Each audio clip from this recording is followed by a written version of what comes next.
Salut à tous, aujourd'hui on va parler du suivi. Donc que comprend-il, comment fonctionne-t-il?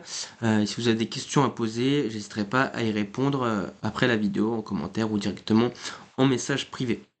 Donc en quoi consiste le suivi, comment il va pouvoir vous aider, peu importe l'objectif. Alors parfois les objectifs qui n'ont rien à voir, on peut rien faire. Hein, on m'a déjà dit j'aimerais m'améliorer en Krav Maga. Voilà, parce que j'étais issu d'un sport de combat, mais oui, bah, là, en l'occurrence, ce n'est que pour de l'endurance, mais globalement, on peut vous accompagner sur tout type d'endurance, hein, que ce soit du trail, de l'ultra trail, du course sur route, du triathlon, swim and run et compagnie. On est plutôt apte, vous verrez pourquoi, parce qu'on est quatre et chacun a sa spécialité. Voilà. Alors, on est quatre coachs spécialisés, comme je vous disais. Donc, on a Hugo Prost, avec qui je me suis associé il y a peu de temps, qui est lui spécialisé en triathlon. Donc, triathlon longue distance, hein, il était professionnel avant, et donc sur 73. Et accessoirement, Hugo est maître nageur, et donc il s'occupe beaucoup de l'aspect natation, l'aspect 73. Dès qu'il y a quelqu'un 73, je lui envoie. On travaille vraiment en raccord. C'est-à-dire que Hugo s'occupe vraiment de l'aspect technique et moi, c'est moi qui vais accorder la préparation en général. Enfin, ça, je le dis pour Hugo, c'est pareil avec Pierre, avec Tanguy. Euh, je m'occupe du général, c'est-à-dire j'optimise les contraintes, le renfort, la récup, les trois ou quatre sports qu'il y a, et c'est moi qui gère les semaines, tandis que eux vont vraiment être dans la data, dans l'optimisation de performance pure du sport dont on parle. Hein, c'est du triathlon. Hugo sera dans la data des trois sports. Si c'est de la course à pied, par exemple. Pierre aura tendance à regarder vraiment et à élaborer un plan sur la distance intéressée. Voilà, donc Hugo qui sera sur la partie triathlon longue distance, hein, Pierre qui sera plutôt sur la partie course à pied courte distance et aussi triathlon de plus en plus. Alors lui c'est un spécialiste du 10K, 5K, il va jusqu'au 21 mais c'est parfois Tanguy qui la récupère. Ça dépend. Donc voilà. Et on a Tanguy qui est sur du beaucoup plus long. Hein. Tanguy qui s'occupe du marathon, du 100 bornes, du trail, de l'ultra trail. Donc on a chacun nos spécialités, chacun nos sports de prédilection. Hein. Hugo qui vient tout droit du triathlon avec son passif sportif. Tanguy qui vient du marathon, il a toujours fait ça. Et Pierre qui était sur du court.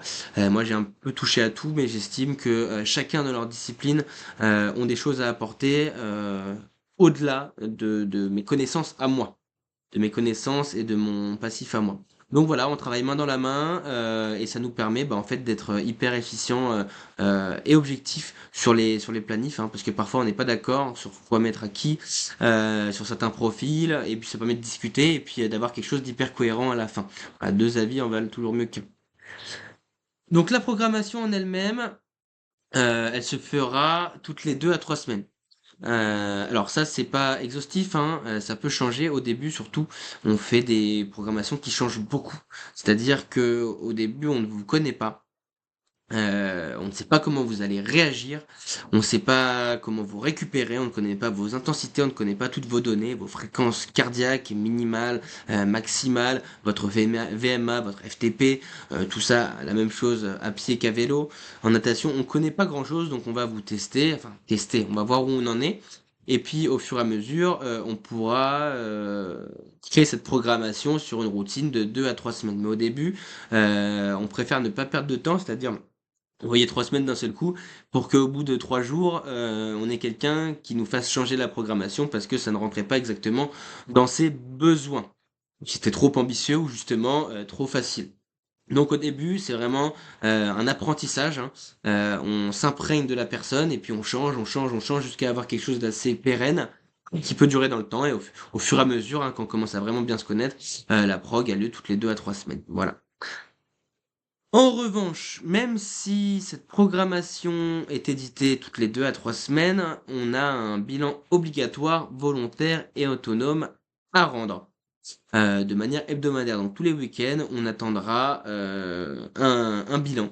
Donc avec le feedback et avec une visibilité sur la suite. Hein. Donc feedback, comment s'est passé la semaine et visibilité sur la suite, quelles sont les contraintes qui vont arriver sur les jours, semaines, voire mois à venir, hein, qu'on puisse déjà élaborer la suite et s'attendre à certaines choses sur le plan. Voilà, qu'on ne se retrouve pas au dernier moment. Salut, demain je pars 2 semaines en vacances, je pourrais rien faire. Donc voilà, on tombe pas des nues. Le but du jeu, c'est qu'il y ait un maximum de communication pour qu'on puisse adapter au mieux. Si vous avez une question urgente, quelque chose qui ne peut pas attendre, quelque chose de primordial, on a une messagerie directe sur iDo. Donc les urgences, pareil, il n'y a pas une liste exhaustive. Ça peut être plein de choses, hein. En tout cas, ce qui ne peut pas attendre le week-end. D'accord. Par exemple, je prends toujours l'exemple de la maladie. Si vous êtes KO, complètement malade au lit le lundi matin, vous attendez pas le week-end dans le récap pour nous le dire. Hein, vous envoyez un petit message et nous, bah, on adapte en fonction. D'accord. Il y a plein de sujets comme ça qui peuvent être urgents. Le seul que je n'accepte pas, c'est salut, j'ai pas compris la séance de tout à l'heure. La séance de tout à l'heure, donc qui arrive en général, ça on me le fait plus. Avant, je déteste ça. Pourquoi? Parce que quand vous avez une prog qui est éditée pour 3 semaines, vous avez tout le plaisir, le loisir de la regarder en entier et pas juste au jour le jour, 5 minutes avant d'aller à la séance. Donc on prend l'habitude de regarder sa programmation sur les 2, 3 semaines et comme ça après bah on peut poser toutes nos questions en même temps, comprendre les choses et ne pas avoir à demander la séance 1 heure avant qui souvent, bah, en fait, c'est mauvaise pioche puisque moi aussi j'ai une vie, les autres coachs ont une vie, on est en travail en club à côté autour des bassins, etc. On ne peut pas avoir le téléphone greffé à la main et donc bah parfois c'est des séances qui ressemblent à rien parce qu'elles sont mal comprises. Alors on essaie d'être le plus clair possible, mais parfois il y a des choses un petit peu plus complexes et puis c'est comme dans toutes les relations humaines, parfois on ne se comprend tout simplement pas. Donc prendre ses dispositions un petit peu à l'avance pour poser des questions qui semblent adéquates. Autre chose, message instantané, analyse vidéo. Donc, on propose des analyses vidéo sur la course à pied, en natation et à vélo. Donc, en course à pied, c'est moi qui m'en occupe. C'est-à-dire c'est pas du tout obligatoire, hein, mais une vidéo soit dehors, soit sur tapis, c'est beaucoup plus simple, avec différentes allures pour qu'on corrige votre position. Hein. Vous pourrez faire des entraînements de barbares, des trucs hyper durs, des choses compliquées. S'il y a quelque chose qui va pas sur votre façon de courir, votre façon de faire, sur votre technique, et ben ça sera biaisé. Hein. Vaut mieux corriger quelque chose de simple à corriger que de s'entraîner des années dans le vide alors qu'il y avait juste ce petit paramètre à corriger.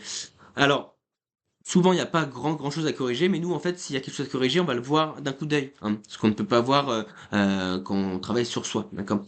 En natation et à vélo, c'est Hugo qui pourra corriger les positions, et étant donné son statut, hein, c'est son taf. Hein.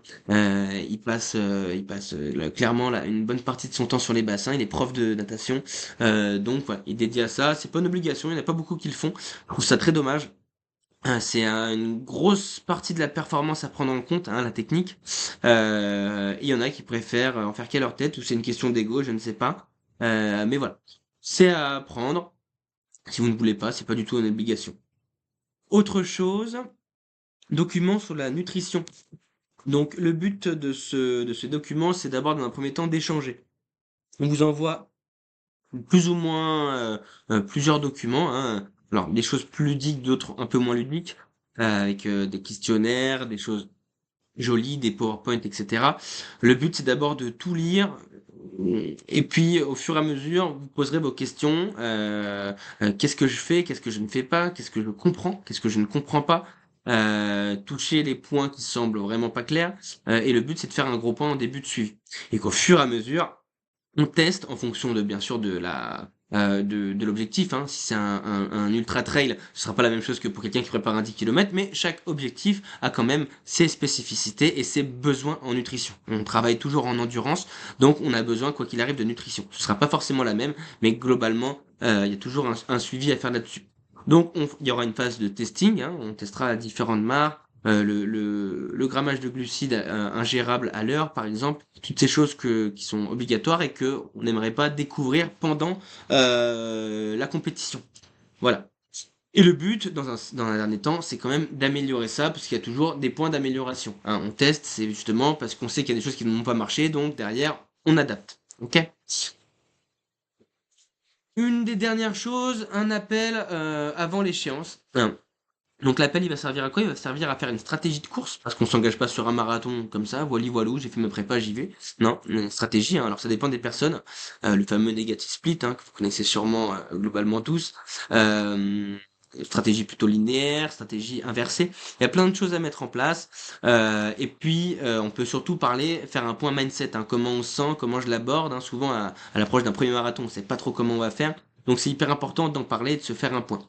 Et dernière chose, bien entendu, une stratégie nutrition, hein, toujours en fonction de l'objectif, mais globalement, à part sur un 5K, on a toujours besoin d'une stratégie nutrition sur une course. Même si c'est une petite stratégie, hein, sur un 10K, par exemple, ou sur un tout petit triathlon, on a toujours besoin. Voilà, que ce soit avant, pendant ou après. Autre chose, une communauté d'athlètes. Donc on a mis en place un groupe WhatsApp avec tous les autres athlètes. Donc on est actuellement une bonne petite quarantaine avec les 4 coachs.